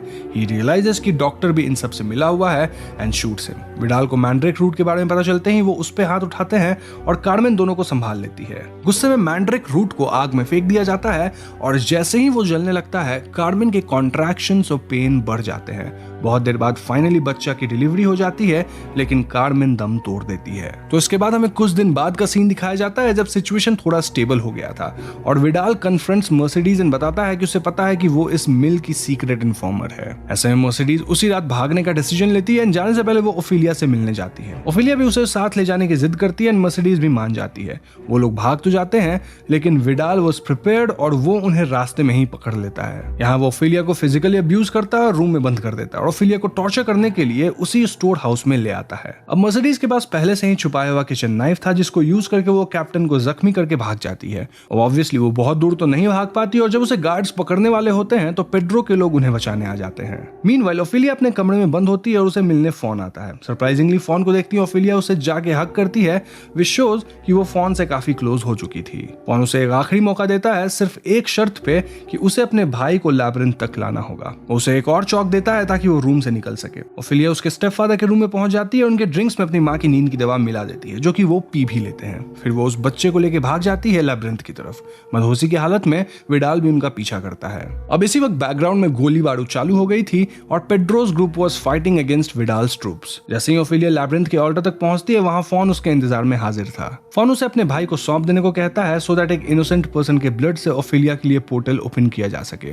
ओफेलिया मना कर देती है, विच शॉक्स फॉन। वो गुस्से में कहता है कि अगर वो ऐसा नहीं करती है तो वो अपनी आखिरी उम्मीद भी गवा देगी। फॉन ये तक कहता है कि ये एक ऐसा बच्चा है जिसे वो जानती तक नहीं ठीक से, मतलब एकदम न्यूबॉर्न बेबी है, तो इसका सैक्रिफाइस से उसे क्या प्रॉब्लम। लेकिन तब भी ओफेलिया मना कर देती है और इतने में विडाल आके बच्चों को लेकर ओफेलिया को शूट कर देता है। लैबिरिंथ के बाहर मर्सिडीज और पेड्रो इंतजार ही कर रहे थे विडाल का। विडाल को समझ में आ जाता है कि अभी उसका बच पाना पॉसिबल नहीं था और उसके ट्रूप्स को पेड्रो के लोगों ने आउटनंबर कर दिया था एंड ही सरेंडर्स। वो मर्सिडीज से अपने बेटे को देके उस बच्चे को अपने डेथ टाइम को कहने बोलता है, जिसके जवाब में मर्सिडीज कहती है कि वो उस बच्चे से उसके पिता का नाम तक नहीं कहेंगे। अब ओफेलिया ऑल्टर के पास ही गिर जाती है और उसके खून से ही ऑल्टर का पोर्टल खुल जाता है। इस वजह से ओफेलिया फाइनली अपने माता पिता से मिल पाती है। जी हाँ, उसके वही पिता जो कि अंडरवर्ल्ड रेल्म के किंग थे। अब यहाँ आता है कहानी में एक छोटा सा ट्विस्ट। एक्चुअली ओफेलिया के पिता जो कि किंग थे अंडरवर्ल्ड के, वो कहते हैं कि ओफेलिया का फाइनल टास्क यही था कि उसे अपने भाई को बचाना था, इवन इफ इसके लिए उसे खुद को सैक्रिफाइस करना पड़े।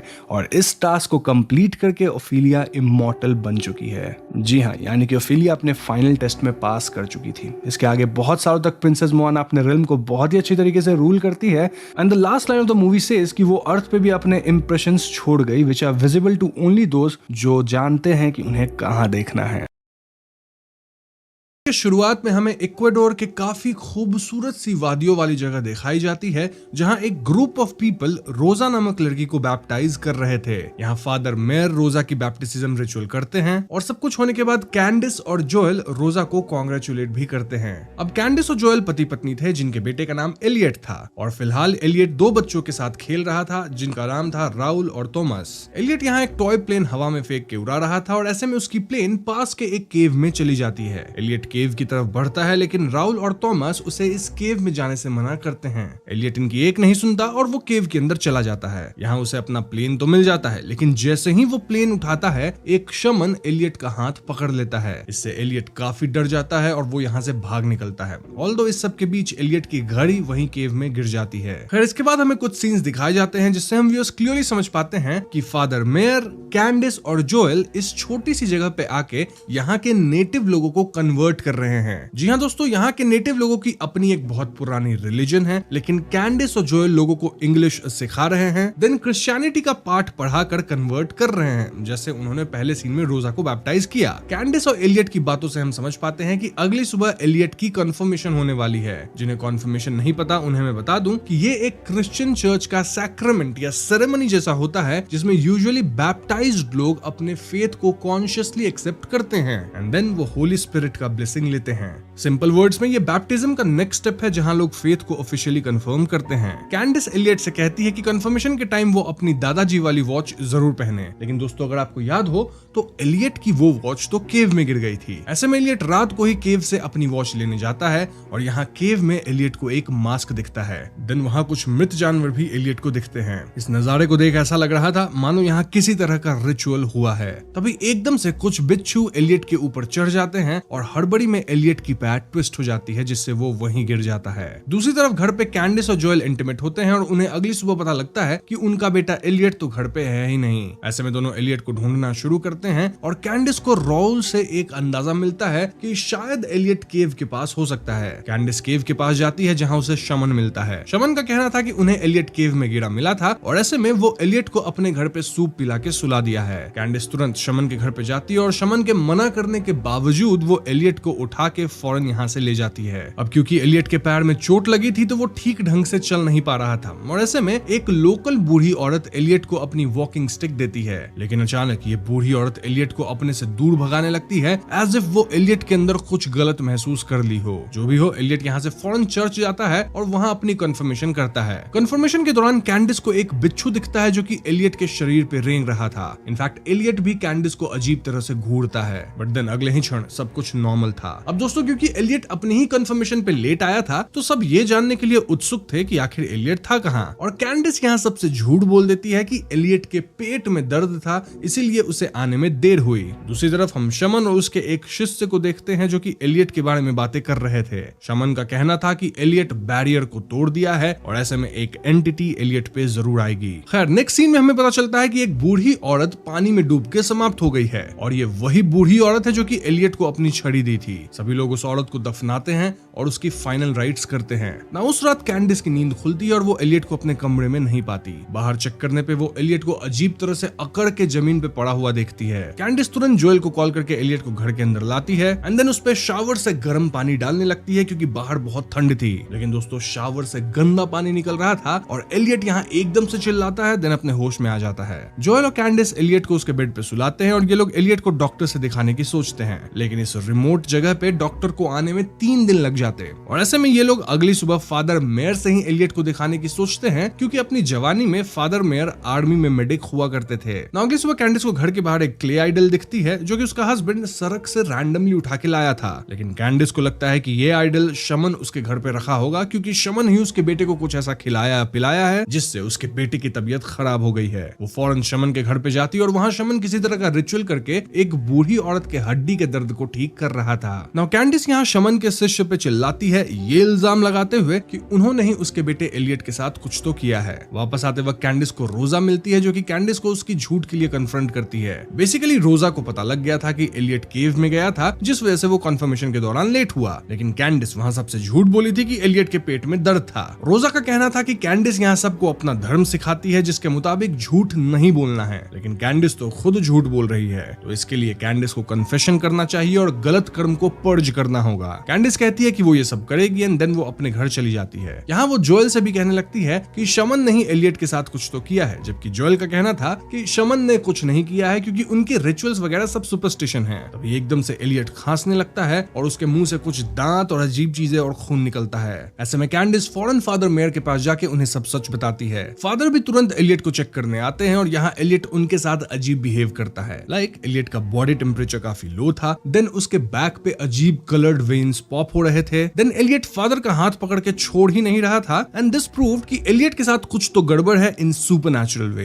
नाउ कैंडिस कहने लगती है कि उन्हें एलियट का एग्जॉर्सिज्म करना होगा, लेकिन फादर कहते हैं कि एग्जॉर्सिज्म के लिए चर्च से परमिशन चाहिए होती है। स्टिल कैंडिस किसी तरह फादर और जोएल दोनों को एग्जॉर्सिज्म के लिए मनवा लेती है। इसके बाद फादर घर से बाहर जाते हैं जहां उन्हें शमन मिलता है। शमन का कहना था कि वो एलियट से मिलना चाहता है एज वही एलियट को बचा सकता है। शमन फादर से ये तक कहता है कि तुम्हारा एग्जॉर्सिज्म काम नहीं करेगा क्योंकि तुम्हारे भगवान की यहाँ एक नहीं चलेगी। लेकिन फादर यहाँ अपने फेथ में ज्यादा भरोसा दिखाते हैं। इसके बाद हम फादर को एग्जॉर्सिज्म के लिए तैयारी करते देखते हैं और इस सीन में हम ये भी समझ पाते हैं कि फादर खुद को कोरे मारते हैं। वो होता है ना, क्रिश्चियनिटी में कुछ ऑर्थोडॉक्स लोग अपने गुनाहों को धोने के लिए खुद को ही कोड़े मारते हैं, तो हाँ वही प्रोसेस। एनीवेज अगले दिन रोजा कैंडिस से मिलने आती है क्योंकि कैंडिस आज इंग्लिश क्लास लेने नहीं आई थी। रोजा यहाँ फादर को आता देखती है और वो समझ जाती है कि कैंडिस के घर में कुछ तो गड़बड़ है। ऐसे में रोजा का जो न्यू फेथ था क्रिश्चियनिटी में वो कहीं ना कहीं टूटने लगा था। खैर, रोजा के जाने के बाद एग्जॉर्सिज्म प्रक्रिया शुरू की जाती है, लेकिन इसका एलियट पे कोई असर होता नहीं दिखता। इनफैक्ट एलियट यहाँ फादर के फेथ को ही क्वेश्चन करता है, देन वो पूरी तरह पजेस हो जाता है। एलियट की आंखों से खून निकलता है और वो कमरे की मिरर्स को फोड़ने लग जाता है। पजेस्ड एलियट के अंदर की एंटिटी क्लियरली कहती है कि वो जीसस से भी ओल्ड है और यहाँ फादर के गॉड की एक नहीं चलेगी। एलियट फादर को लायर कहता है और उन पे हमला भी करता है। फादर किसी तरह एलियट को दबोच के उसके सर पे क्रॉस डालते हैं, जिसके कुछ देर बाद एलियट अपने होश में आता है। सो यस, एग्जॉर्सिज्म प्रक्रिया खत्म हो चुकी थी और फादर को लगता है कि एलियट के अंदर की एंटिटी निकल गई है। लेकिन दोस्तों, ये फादर की सबसे बड़ी भूल होने वाली थी क्योंकि एंटिटी अब भी एलियट के अंदर ही थी।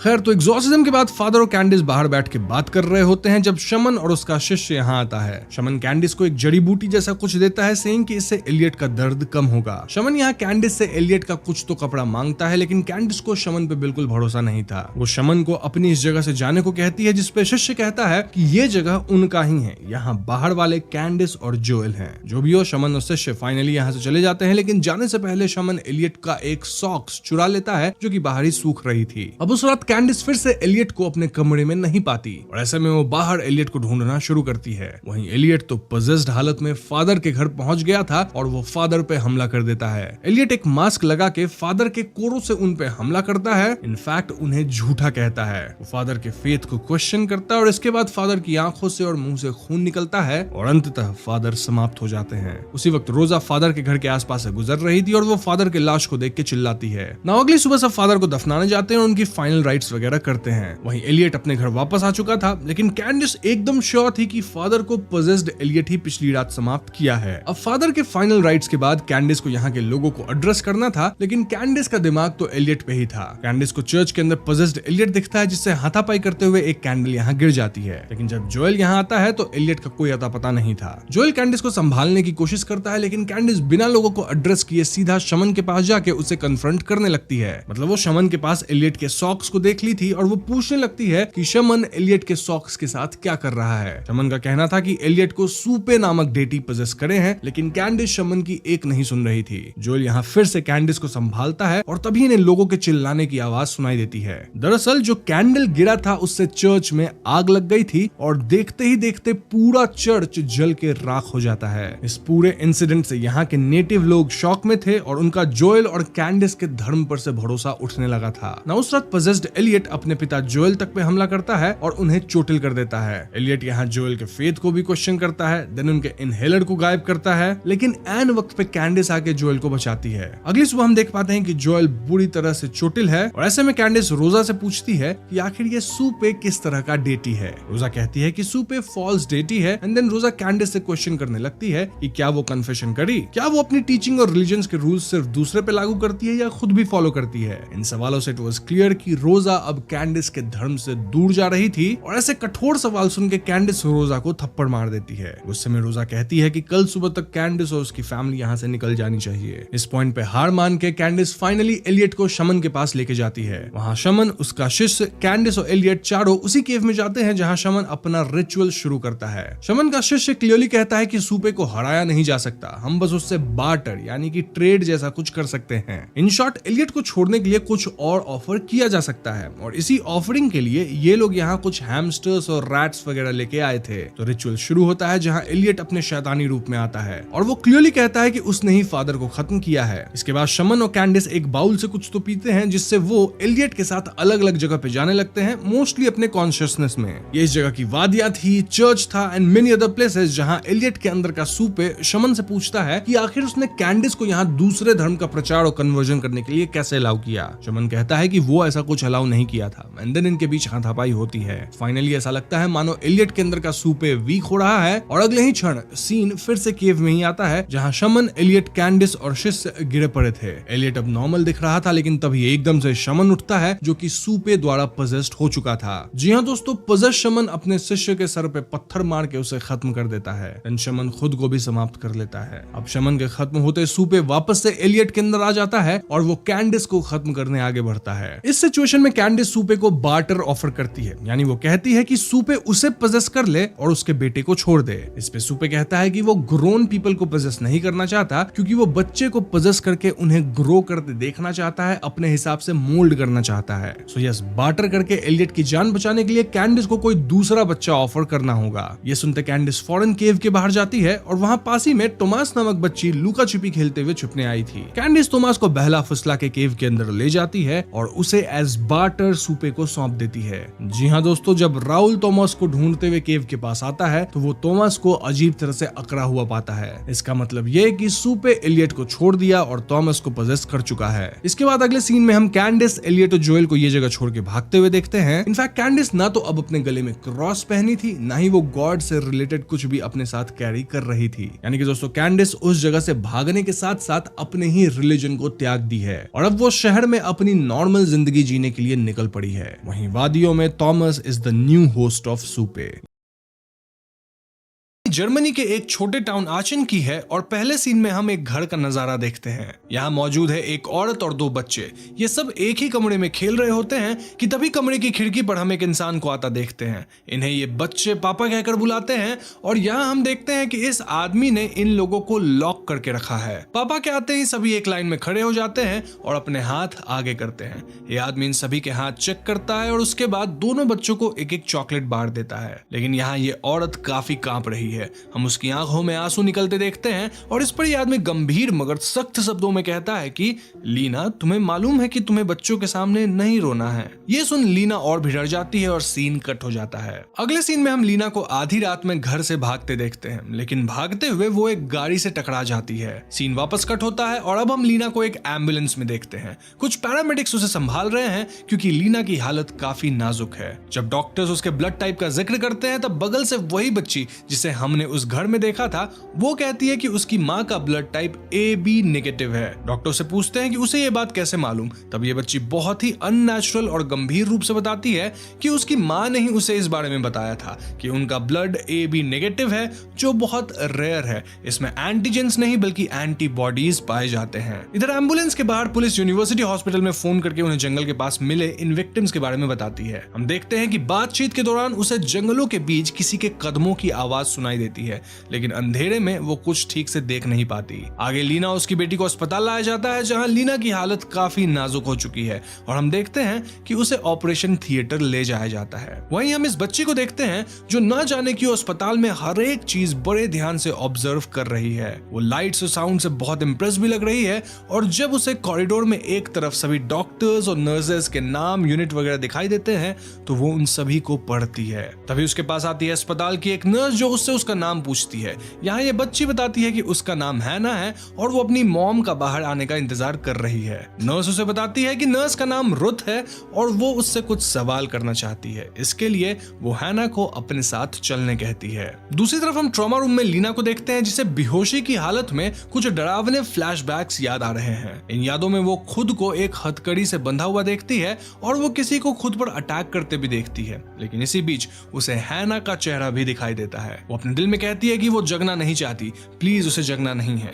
वहीं दूसरी तरफ नर्स रुथ हैना को कुछ नए कपड़े देती है और उससे पूछती है कि वो और उसकी मॉम यहाँ कैसे पहुंची और उसकी मॉम को रास्ते पर किसने धक्का मारा था। इस पे हैना कहती है कि जिस आदमी ने उसकी माँ को गाड़ी से टक्कर मारी थी वो एक भला आदमी था। उसकी मॉम खुद ही बीच रोड पर आ गई थी और वो आदमी तो एम्बुलेंस आने तक वहीं रुका हुआ था। हैना कहती है कि उसकी मॉम थोड़ा क्लमजी है और अक्सर गिरती पड़ती रहती हैं, इसलिए हैना उन्हें संभालती है। इतना ही नहीं, जब नर्स हैना से उसके घर के बारे में पूछती है तब हैना बताती है कि उसकी मॉम उसके पिता को एक एक्सीडेंट में मार डालना चाहती थी, जबकि उसके पिता काफी अच्छे हैं, वो उन्हें कभी चोट नहीं पहुंचाते हैं। ये बात सुन रुथ थोड़ा परेशान हो जाती है और बाहर आकर पुलिस को इस बारे में बताती है। यहाँ हम सीरीज के अगले मेन कैरेक्टर आइडा कर्ट से मिलते हैं जो आचेन के CID ब्रांच से हैं। रुथ उन्हें हैना के बारे में बताती है और कर्ट को इस बच्ची की बातें काफी परेशान कर देती है। वो अपनी जूनियर को जंगल के आसपास के रोड्स पर नजर रखने कहती है। उधर हैना को हम अपने कमरे से बाहर झांकते देखते हैं जहां वो हर एक चीज को एक नाम दे रही थी। तभी वो अस्पताल के बाहर कुछ मशीन्स लगा देखती है जिनका नाम वो बताती है कि ये सर्कुलेशन मशीन्स हैं।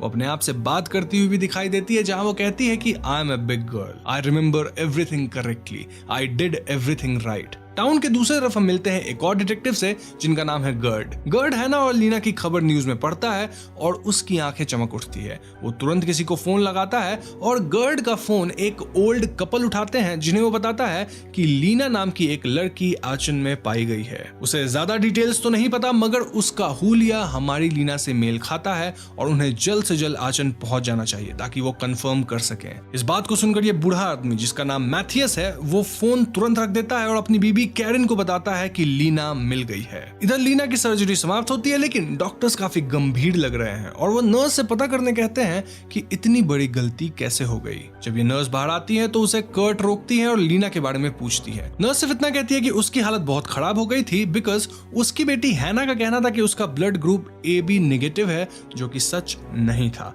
एंड डॉक्टर्स उसे बेयरली बचा पाए हैं। दूसरी तरफ हम हैना को देखते हैं जो रुथ के साथ ड्राइंग कर रही है। हैना अपने घर का पिक्चर बना रही थी और वो नर्स को बताती है कि पिक्चर में उसके साथ उसका भाई जोनाथन भी है। रुथ ऑब्जर्व करती है कि इस घर में खिड़कियां बंद है, जिस पर हैना बताती है कि पापा इन विंडोज को हमेशा बंद रखते हैं क्योंकि फ्रेश हवा के लिए उनके घर में सर्कुलेशन मशीन्स लगे हुए हैं। नर्स आगे हैना से कहती है कि उन्हें जोनाथन को लेने वापस उनके घर जाना चाहिए एंड देन स्लाइटली उससे उसके घर का पता पूछने की कोशिश करती है, लेकिन हैना कहती है कि जोनाथन को लोगों से बहुत डर लगता है, प्लस घर में कारपेट पर काफी खून जमा हो गया था जिसे साफ करने के लिए कोई तो होना चाहिए था ना। इस पॉइंट पे हम सचमुच हैना के घर का सीन देखते हैं जहां हम जोनाथन को कारपेट पर से खून साफ करते देखते हैं। उसके पास ही एक डेड बॉडी भी पड़ी हुई थी जिसका सर काले कपड़े से ढका हुआ था।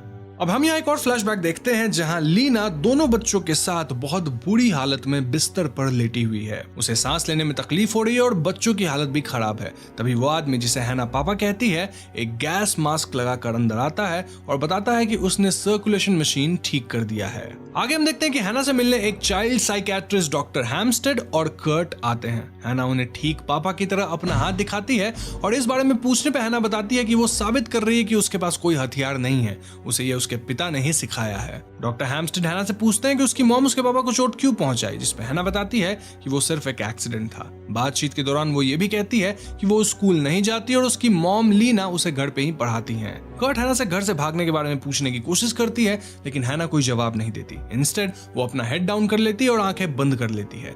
वो खुद से कहती है कि वो बस घर जाना चाहती है या अपनी माँ के साथ समंदर के किनारे जाना चाहती है जैसे वो एक बार गए थे। अब तक मैथियस और कैरन भी अस्पताल पहुंच चुके थे और वो डॉक्टर्स को बताते हैं कि वो अपनी बेटी लीना से मिलने आए हैं। कर्ट उन्हें रोकने की कोशिश करती है लेकिन वो नहीं रुकते। लेकिन जब डॉक्टर्स उन्हें अंदर ले जाते हैं तो लीना को देख मैथियस और करीन टूट जाते हैं। वो कहते हैं कि ये उनकी बेटी लीना नहीं है। इस बात को जान लेने के बाद मैथियस इनकॉन्सोलेबल हो चुका है और डॉक्टर्स किसी तरह उसे संभालने की कोशिश करते हैं। इस कमोशन के बीच इंस्पेक्टर गर्ड भी यहाँ आता है और कर्ट उससे पूछती है कि ये सब आखिर हो क्या रहा है। तब गर्ड उसे बताता है कि वो लीना बेक नाम की एक मिसिंग लड़की के केस का इंचार्ज है जो अब से 13 साल पहले गायब हुई थी। आज जब ये वाली लीना यहाँ भर्ती हुई तो उसे डिस्क्रिप्शन से लगा कि ये शायद वही लीना है जो 13 साल पहले गायब हुई थी, लेकिन शायद उनका दावा गलत निकला है। क्लियरली ये लड़की लीना तो नहीं है। गर्ड मैथियस को शांत करने की कोशिश करता है, लेकिन मैथियस कहता है कि गर्ड ने वादा किया था कि वो उसकी बेटी को वापस लाएगा, लेकिन उसने अपना वादा तोड़ दिया। इधर हैना भी अपनी मॉम से मिलने की रिक्वेस्ट करती है और रुथ उसे लेकर यहाँ आती है।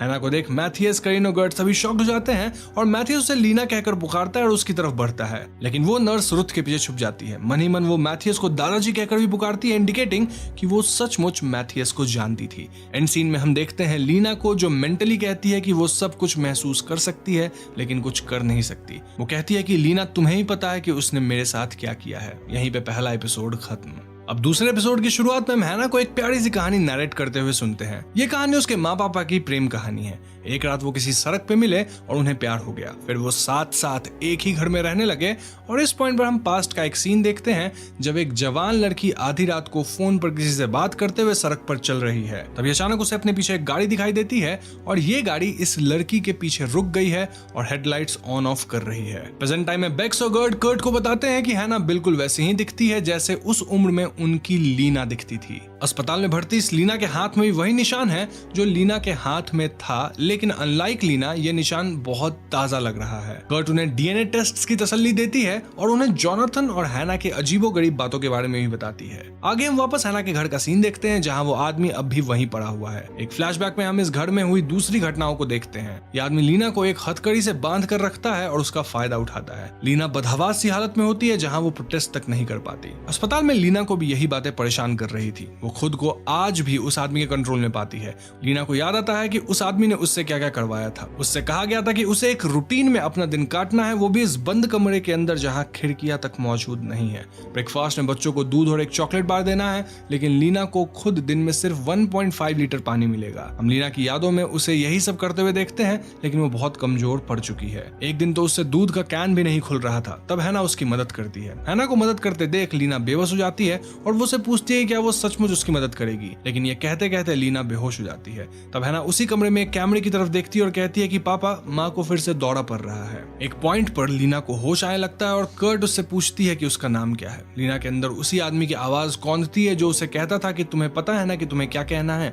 ये सोच लीना किसी तरह जवाब देती है कि उसका नाम लीना है। प्रेजेंट टाइम में हम अस्पताल में वापस कर्ट को देखते हैं और वो हैना के डीएनए सैंपल्स कलेक्ट करती है। वहीं करीन से उनकी बेटी असली लीना का ब्लड ग्रुप भी पूछती है, जिसपे वो बताती है कि लीना सचमुच AB नेगेटिव थी। इधर मैथियस छुप कर हैना को देखने आता है और उससे वादा करता है कि वो उसे घर ले जाएगा। मैथियस के जाने के बाद हैना की नींद खुलती है, लेकिन वो डे लाइट बर्दाश्त नहीं कर पाती। उसकी आंखें चुभने लगती है। तब रुथ हैना को एक सनग्लासेस देती है ताकि वो बाहर निकल सके। पूछताछ का क्रम जारी रहता है और हैना बताती है कि वो मैथियस को जानती है। वो एक बार अपनी मॉम के साथ उनसे मिलने गई थी, लेकिन ये ट्रिप उनका एक सीक्रेट ट्रिप था जिसके बारे में किसी और को नहीं मालूम था।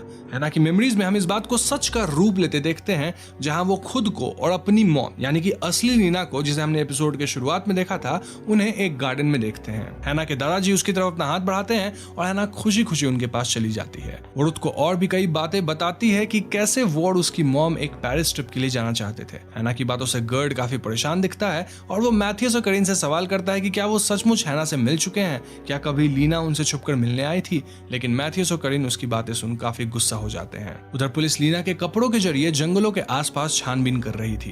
तभी एक सिक्योरिटी गार्ड अपनी गाड़ी में वहां से गुजरता है। पुलिस को उसका व्यवहार कुछ अजीब लगता है, क्योंकि वो बार बार यहाँ हुए हादसे के बारे में पूछ रहा था। जल्दी उन्हें लीना के कपड़े का एक टुकड़ा एक डिकमीशन्ड मिलिट्री साइट के पास मिल जाता है। हो न हो हैना का घर इसी फील्ड में कहीं मौजूद था। वहीं दूसरी तरफ हैना नर्स रुथ के साथ मिलकर एक बार फिर अपनी माँ को देखने जाती है, लेकिन यहाँ कुछ अजीब होता है। हैना रुथ को बाहर छोड़ अंदर लीना के पास आती है और उसके कानों में कुछ बुदबुदाती है। हैना उसे कहती है कि वो हमेशा तुम्हारे साथ रहेगा। ये सुनकर लीना बहुत डर गई थी, लेकिन हैना पर कोई असर नहीं पड़ता। वो लीना के हाथ में एक कांच का टुकड़ा थमाती है और वहां से चली जाती है। लीना इस कांच के टुकड़े को छुपा लेती है और आगे हम लीना को होश में आते देखते हैं, जहां उससे मिलने गर्ड आता है। गर्ड लीना से बात करने की कोशिश करता है। इनफैक्ट वो उसे असली लीना की तस्वीर दिखाता है और उससे पूछता है कि क्या वो लीना को जानती है। ये लीना इस तस्वीर को ध्यान से देखती है और गर्ड से पूछती है कि लीना कैसी थी, कौन थी। गर्ड बताता है कि 13 साल पहले की लीना एक बहुत खास लड़की थी। वो लॉयर बनना चाहती थी, उसका एक बॉयफ्रेंड भी था, लेकिन फिर एक शाम एक पार्टी के बाद वो गायब हो गई। उसका आखिरी फोन रात के 4 बजे ट्रैक हुआ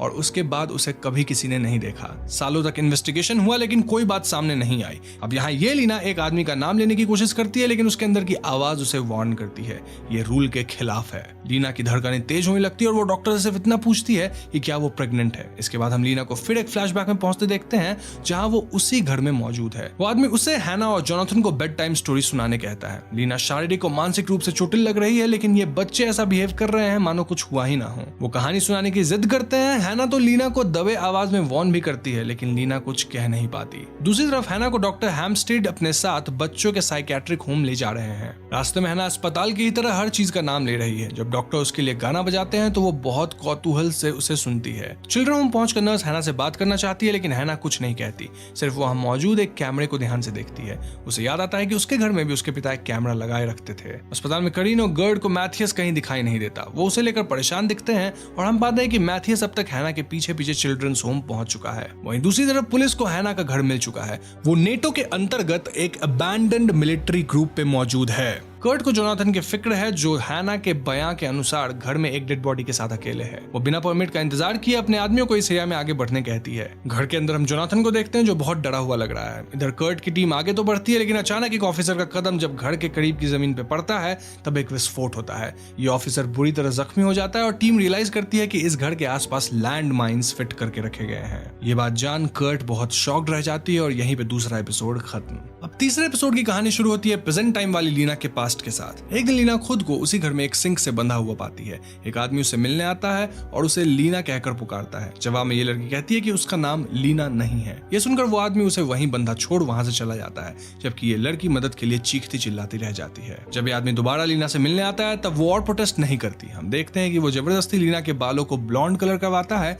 इसके बाद वो आदमी लीना के हाथों को एक मेटल से जला देता है और उससे कहता है कि अब से वो सचमुच लीना है। हम देखते हैं कि लीना को लिविंग रूम में लाया जाता है। यहाँ ये आदमी उसे दोनों बच्चों से मिलवाता है और उनसे कहता है कि ये लीना है, अब से हम सब एक सुखी परिवार है और साथ साथ रहेंगे। लीना को घर के अजीबोगरीब नियम बताए जाते हैं। उसके खाने पीने का समय तय था, इवन टॉयलेट जाने का समय भी फिक्स था। अगर लीना ना माने तो यह आदमी उसे फिजिकली प्रताड़ित करता था। इस बीच हम एक और फ्लैशबैक देखते हैं। एक आदमी सांता क्लॉज के कपड़ों में जोनाथन और हैना को तोहफे देता है। हैना को एक सॉफ्ट टॉय के तौर पे एक कैट मिलती है जिसका नाम वो मिस टिंकर रखती है। वहीं जोनाथन को एक स्नो ग्लोब मिलता है। दोनों बच्चे पूछते हैं कि क्या उनकी मॉम को भी गिफ्ट मिलेगा, जिस पे सांता क्लॉज कहता है कि उन्हें जल्द ही एक नया बेबी गिफ्ट में मिलेगा। प्रेजेंट टाइम में लीना को होश आने लगा है और ये सभी कहानियां उसके दिमाग में प्ले हो रही हैं। हम गर्ड को भी उसके पास बैठे देखते हैं, जहां वो उसे असली लीना के हाथ में मौजूद उस निशान के बारे में बताता है कि कैसे बचपन में लीना ने गर्ड के जन्मदिन वाले दिन अपना हाथ जला लिया था। जब लीना इन नाइटमेयर से डरने लगती है तब गर्ड उसे शांत करता है। पूरी तरह होश आने पर वो गर्ड को बताती है कि उसका असली नाम जैस्मिन है और वो डसलडॉर्फ की रहने वाली है। उसके पिता का नाम अल्रिक है और इस पॉइंट पे जैस्मिन के अंदर की आवाज उसे फिर मॉक करती है। वो आदमी जैस्मिन को याद दिलाता है कि उसका नाम लीना है, लेकिन जैस्मिन उस आवाज से लड़ती है। वो कहती है कि उसने ही उस आदमी को एक स्नो ग्लोब से मारा था, जिसके बाद वो घर से भाग निकली। वो रिवील करती है कि वो 5 महीने तक उस आदमी के कैद में थी। तो नेक्स्ट सीन में हम आते हैं हैना के घर के पास। कर्ट और उसकी टीम अब एक्सप्लोजिव्स हटा चुके हैं, लेकिन उन्हें यह भी पता चलता है कि ये एक्सप्लोजिव्स मिलिट्री द्वारा प्लांट नहीं किए गए थे। इन बातों पर ध्यान न देते हुए कर्ट घर के अंदर दाखिल होती है, जहां उसे सचमुच ही एक आदमी की लाश मिलती है। उसे कर्ट का फोन आता है, जहां वो उसे जैस्मिन के बारे में बताता है। जैस्मिन डायरेक्टली कर्ट से बात करती है और उस आदमी के मरे हुए होने की बात सुन चैन की सांस लेती है। कर्ट उसे जोनाथन के बारे में पूछती है और वो बताती है कि जोनाथन जरूर बिस्तर के नीचे छुपा हुआ होगा। कर्ट जैस्मिन को फॉलो करते हुए चिल्ड्रंस रूम में पहुंचती है और उसे सचमुच जोनाथन मिलता है। इनफैक्ट उसके पास वही स्नो ग्लोब का टूटा हुआ खिलौना था, लेकिन जोनाथन बाहर आने से कतरा रहा था। तब जैस्मिन कर्ट को जोनाथन से यह कहने कहती है कि उसने सब कुछ सही किया है, he did everything right। Kurt ऐसा ही कहती है, जिसके बाद जोनाथन बाहर आता है और कर्ट का हाथ थाम लेता है। कर्ट उसे काम करते हुए बाहर लाती है और हैना के पास भिजवा देती है। इधर चिल्ड्रंस होम में हम हैना को देखते हैं, जो सभी के जाने के बाद वो खुद को दोबारा वही बात याद दिलाती है कि she is a big girl and she did everything right. इसके बाद जोनाथन भी यहाँ पहुंचता है। तब हैना उसे चुपके से पूछती है कि उसने बेबी के बारे में तो किसी को नहीं बताया ना। इस पे जोनाथन हाँ में सिर हिलाता है। डॉक्टर्स नोटिस करते हैं कि जोनाथन की हालत बहुत नाजुक है और वो तो सनग्लासेस पहनकर भी सनलाइट झेल नहीं पाता। दूसरी तरफ हम मैथियस और करीन को घर पे देखते हैं। मैथियस हर हाल में हैना को घर लाना चाहता है। इनफैक्ट वो तो लीना का पुराना रूम भी साफ करने लगता है। इधर गर्ड करीन को फोन कर जोनाथन के बारे में बताता है। करीन गर्ड से रिक्वेस्ट करती है कि वो हर हाल में लीना को ढूंढ निकाले। वहीं गर्ड और पुलिस के बाकी लोग हैना के घर की तलाशी ले रहे हैं। घर में गर्ड को कई तस्वीरें मिलती है, जहाँ मैथियस की तस्वीर भी मौजूद थी। जैस्मिन गर्ड को बताती है कि इन्हीं तस्वीरों को देख हैना अक्सर उसे दादाजी और उनके गार्डन की कहानी सुनाने कहती थी। गर्ड ये बात करीन को बताता है कि शायद इसलिए हैना मैथियस को पहचान पाई। खोजबीन करते हुए उन्हें यहाँ एक कमरे में वाईफाई मिलता है, जो क्लियरली अभी भी कैमरे से जुड़ा हुआ था। कोई तो था जो अब भी इस घर पे नजर रखे हुए था। जब कर्ट के लोग इस वाईफाई को बंद कर देते तब अचानक ही घर के अंदर एक बॉम्ब का टाइमर ऑन हो जाता है। किसी तरह कर्ट और बाकी सब घर से बाहर निकलते हैं, जिसके बाद ये घर पूरी तरह ब्लास्ट कर जाता है। इस पॉइंट पर हम नोटिस करते हैं कि चिल्ड्रंस होम में भी एक आदमी जोनाथन और हैना पे नजर रखे हुए है। फ्लैशबैक में हम एक बार फिर बच्चों को देखते हैं, जो जैस्मिन से कहते हैं कि उन्हें भूख लगी है। जैस्मिन उन्हें चुपके से एक चॉकलेट का टुकड़ा खिला देती है और वो उन्हें प्यार से गले लगाती है। इधर अस्पताल में एक तरफ पुलिस बताती है कि जिस आदमी की डेड बॉडी उनके घर के अंदर मिली थी, उसका चेहरा किसी ने पूरी तरह काट डाला है ताकि कोई उसे आइडेंटिफाई नहीं कर पाए। ये सुन जैस्मिन बहुत डर जाती है और वो कहती है कि उसने सिर्फ एक बार उस आदमी के सर पे वार किया था, ये काम उसका नहीं है। लेकिन पुलिस का कहना था कि उस आदमी का चेहरा उसी स्नो ग्लोब के एक टुकड़े से काटा गया है, जो अब भी मिसिंग है। हम रियलाइज करते हैं कि ये वही टुकड़ा है जो हैना ने जैस्मिन के हाथ में थमाया था। दूसरी तरफ ये रिवील होता है कि जोनाथन और हैना के डीएनए से ये पता चला है कि उनकी मॉम भले ही लीना थी, लेकिन उनके पिता 2 अलग अलग लोग थे। इसका मतलब सस्पेक्ट की लिस्ट में अब एक नया नाम शामिल हो चुका है,